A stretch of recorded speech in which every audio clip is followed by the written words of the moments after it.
Alright, we are back with Lock and Key. This is our special autographed copy from Matt Hyra, the game designer. Would like to thank Matt again. Somebody is going to get to win this copy of the game. And we have all the cards laid out, from the challenge cards to the key cards to some of the strength cards. The written review will provide a lot of the information around the gameplay itself and what the different cards do.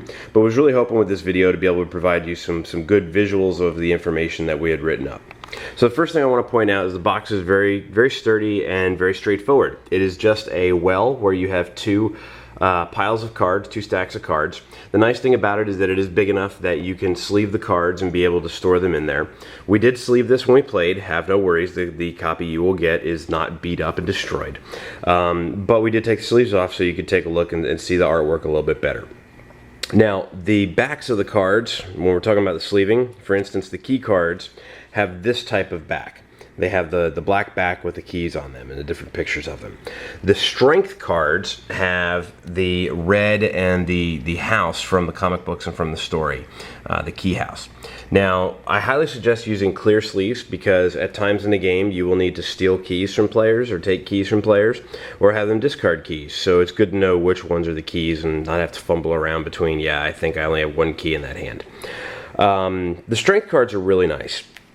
Just showing some of them here, so we have some of the blacks, the whites, and the blues.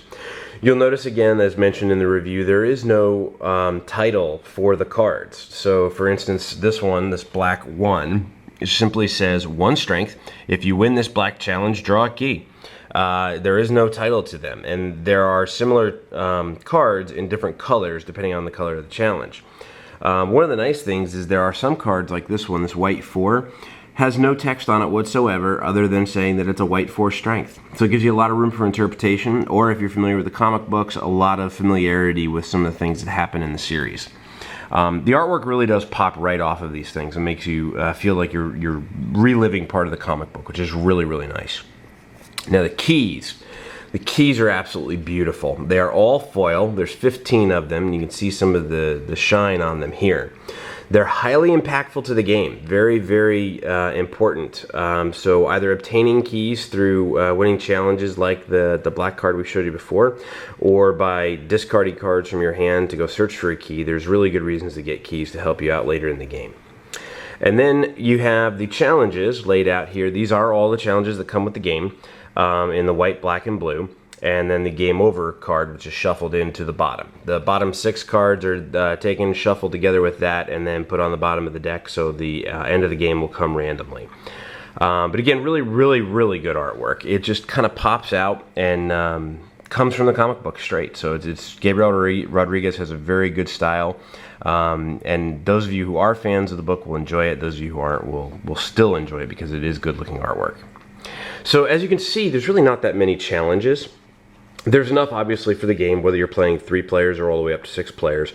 But after playing a couple of times, both with the fun of all the keys and the challenges that you can meet, it does give you that feeling of, man, I really wish there were more cards. I really wish that there was an expansion to this or some way to have more keys, more cards, more combos, more options.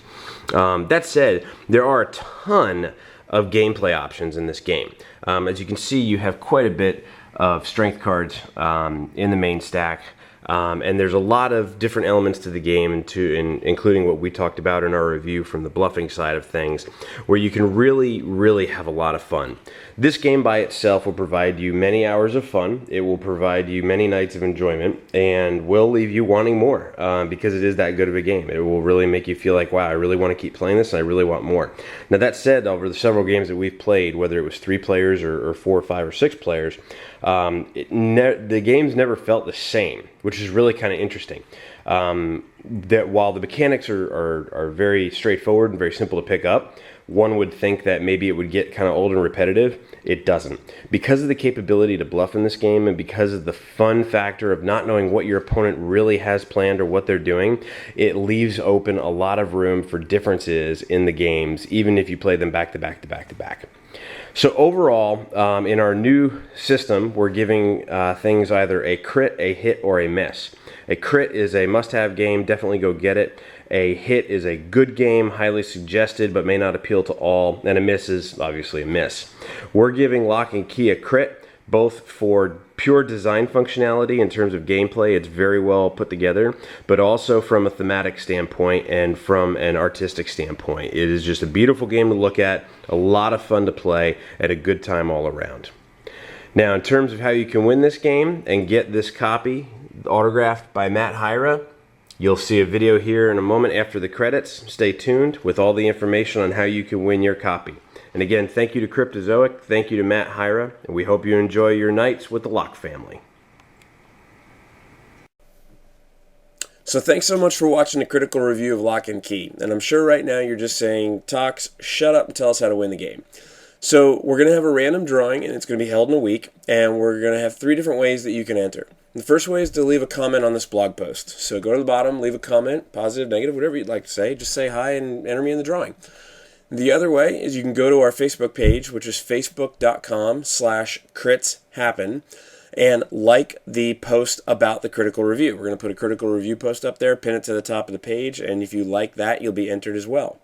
The third, and probably one of the more easier ones, is to go on Twitter and share this blog post and use the hashtag #CritsLockeandKey. Again, that's #CritsLockeandKey.